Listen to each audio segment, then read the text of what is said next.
Time's getting tougher than tough. Things is getting rougher than rough.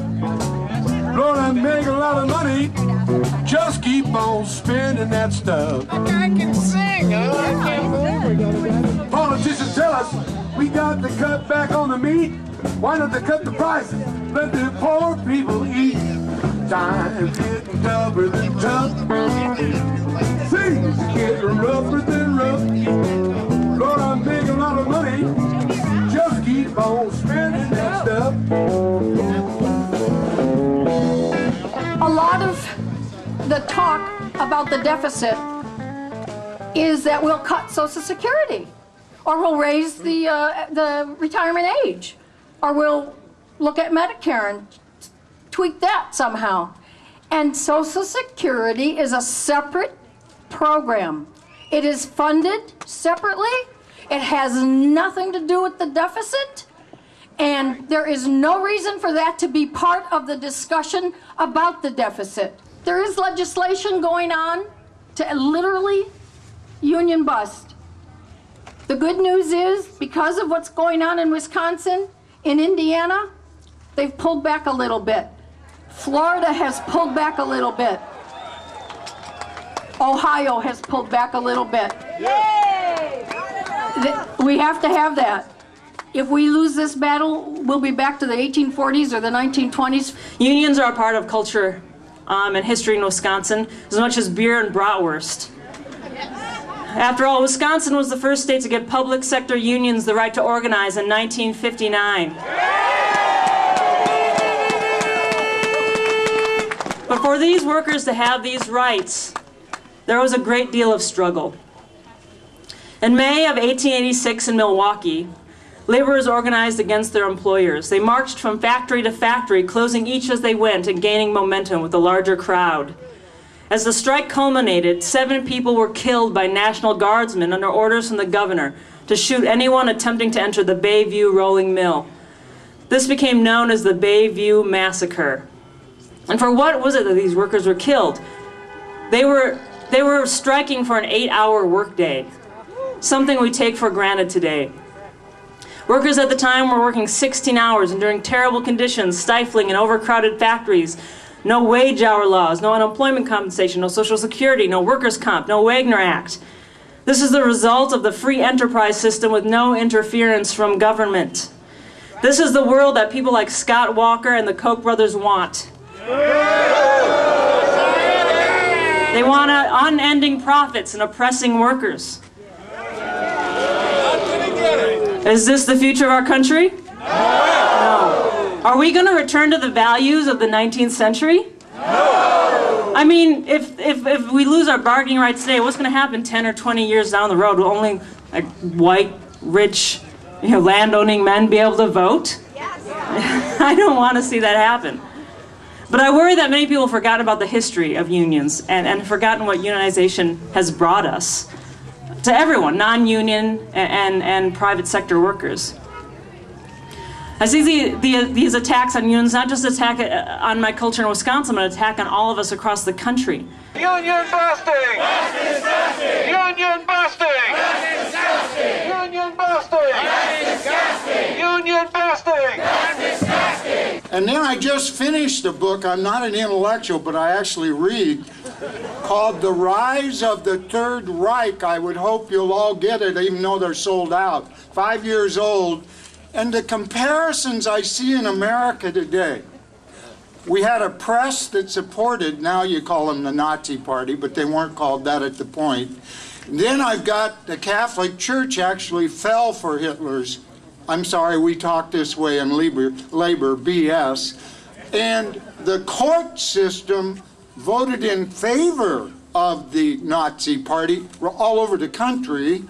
And the press was with them because of a guy named Goebbels, who actually got the people believing that this was good for them until Hitler finally took office and was the chancellor. And then the Catholics, I'm sorry for all of you, paid with their lives. Unionists had opposed him in the first place. They were dead. He took over their offices. And finally, everyone who disagreed with him, even the press, was killed. So the money changers were also the people, I'm sorry I forgot that, the wealthy corporations backed that party in the early years. Who backs the Tea Party today in America? Money. Who is the press in America that reminds me of Goebbels? One heart, one mind, one intention. One heart, one mind, one intention. It's clear that waiting for our elected leaders isn't going to happen. So we need to show our elected leaders what we need them to do. That's right. Yeah. This is our opportunity to make the movement we've been waiting for. A movement full of all of other movements. From unions to environmentalists, from veterans to students, civil rights to gay rights to immigrant rights to human rights. And everything, anything I left out in between. For the next 6 months, we have the chance to change the progressive narrative. What would happen if we all started explaining progressive values in terms of empathy and caring for the least among us? Yeah. What would happen if we stopped watching TV and started talking to our friends and neighbors? And what would happen if we didn't stop organizing once our favorite candidate gets elected, but actually worked harder to organize around our values every single day?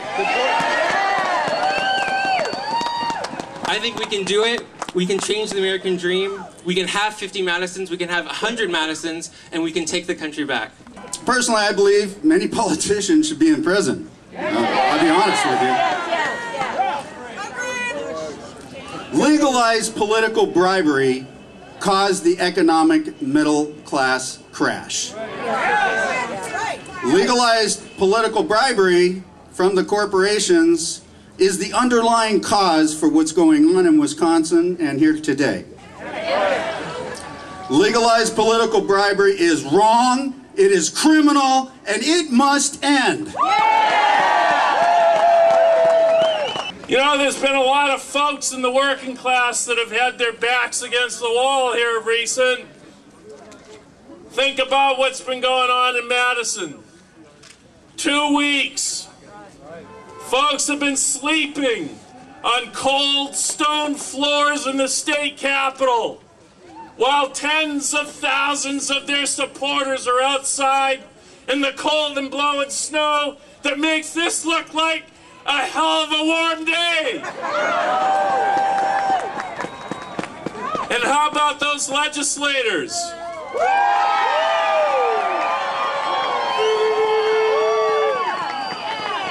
And they said political parties don't make a difference. Horseshit. You know, back in Wisconsin, Scott Walker's started a new political race. Yeah, it's called the Walk or Run for Political Union Rights. Yeah. So, we have, for the past couple of weeks, had all these folks back in Wisconsin fighting the entire labor movement's fight. And today, we are only one of 50 states across this nation where thousands of people have turned out, and this is our payback, this is our support, this is Madison, Wisconsin, we're here for you!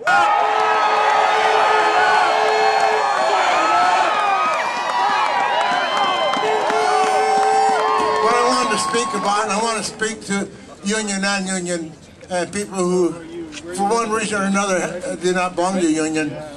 But my father grew up, was one of the very first early union people who started a union back in the state where we lived. So I've been through the time of the period when unions were the strongest, down to where we are today, to where slowly but surely they've been eating away, trying to not just break the unions, but break the middle class. The greed in this country is just becoming to a point to where you gotta put an end to it. You gotta fight for your rights. If you're non-union, you gotta fight for these. We all have to fight for the people in Wisconsin that are on the line right now, not fighting for their wages and all that, but fighting actually for their survival, for their, you know, to maintain their standard of living and this and that.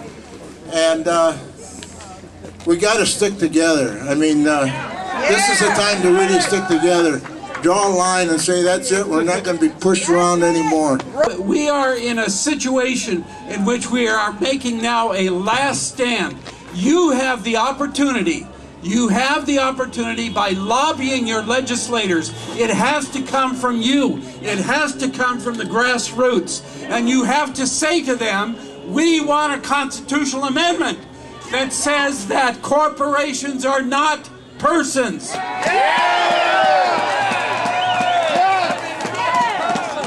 And we need no person. Yeah, and we need to do it at the state level first, even at the city level, even at the county level. We have to get them to pass ordinances. Now, these would not pass muster with the Supreme Court as it stands now, but the more we do it, the more it will become public conscience, and they will know about it. They will push for it, and this is spreading throughout the states. Hawaii has already adopted a resolution for that.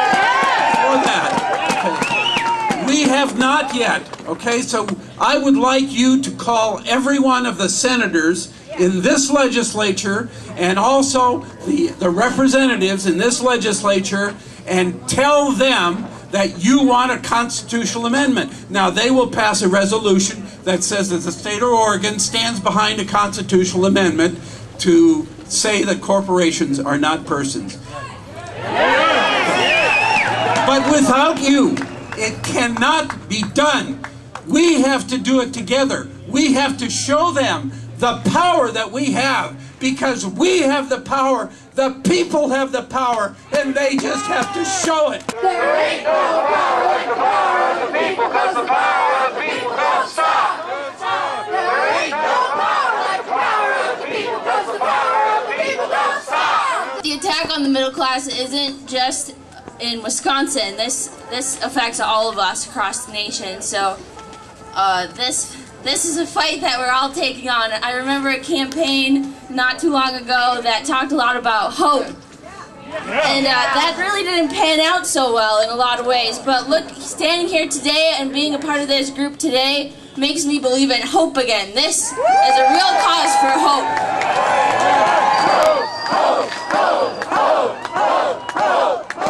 Thanks again for being here, and I hope this is just the beginning of a long battle to make our nation a better place. What do we want? The American dream! When do we want it? Now! Everybody has a right to unionize. They stepped on our toes, they got us pissed off, and we're here. We're ready. Look at us, 600, 800 people here creating this beautiful space for change, but we're not going to stop here. We're not just going to defend the teachers and nurses, no. We're going to just expand the right. We're going to bring this to everybody so that poverty doesn't exist anymore. A free state is formed and it's maintained by the voluntary union of the whole people, joined together under the same body of laws for the common welfare and the sharing of benefits justly apportioned.